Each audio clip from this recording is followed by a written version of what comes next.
Okay, so now we're talking about the diameter of the spout at the base versus the tip, and what happens with that dribbling or other things like that. And the idea is that if this is wider at the base than this, that's going to have an effect. But what I don't get is, and what I think is, it really has more to do with the height of this tip of the spout, being it is that if I have water here, I have water here at this level right now. So I've only got this little piece to deal with.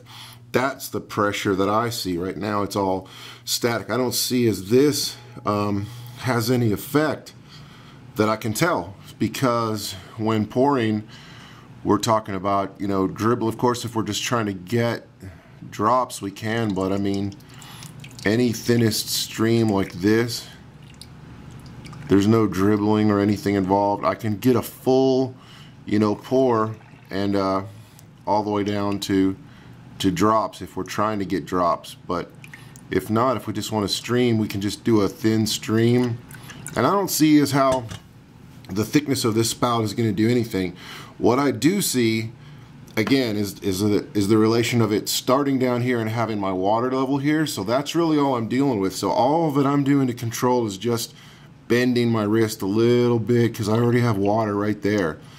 What I do see is at a full rate of pour, the diameter of the spout matters here, because even though I'm pouring fast, if you look at how long it takes to fill this cup versus something like a aroma kettle, something with a large, huge spout on it, you can just dump and fill this cup immediately. So that is something I see, that the overall diameter of the spout controls the fastest flow rate. So even when you're fully committed to pouring as fast as you can, then it's going to come into play. And you do use that. That does come into play when pouring. But for control, and when we're talking about dribbling or whatnot, I don't know.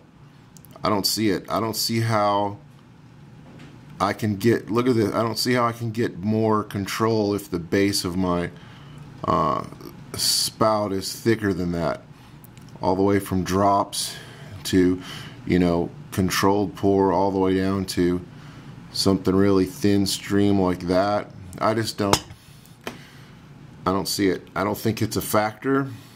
I could be wrong. I don't know how much more level of control you could want than that, or that you could get, that you could use, that you'd need. So I don't think it's that. I think it has something to do with the shape of the spout, the height of it, again, at the maximum level. Maybe if you extend this out really far, that could have some effect, but I don't see how a thicker diameter here is going to help us or give us any more control than what we just looked at.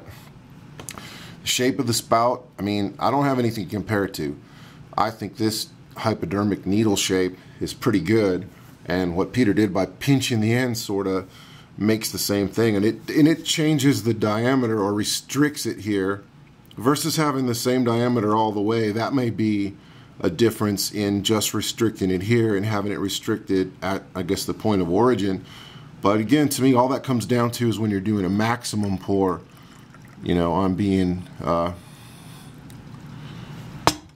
restricted at how much water I can get out at a maximum pour. But that's the only time I think that even comes into play. And what happens with a different kettle with a beak spout or whatever up at the top is you can dump all that water almost instantly and flood your coffee bed. So this helps you not be able to flood your coffee bed. I mean, you can see how long I poured at full speed right there just to fill up that last little piece. And I don't know. So I'm more confused than anything as to how a thicker or wider base here would do anything for us. But maybe this doesn't answer any questions and just creates more questions, but there you have it.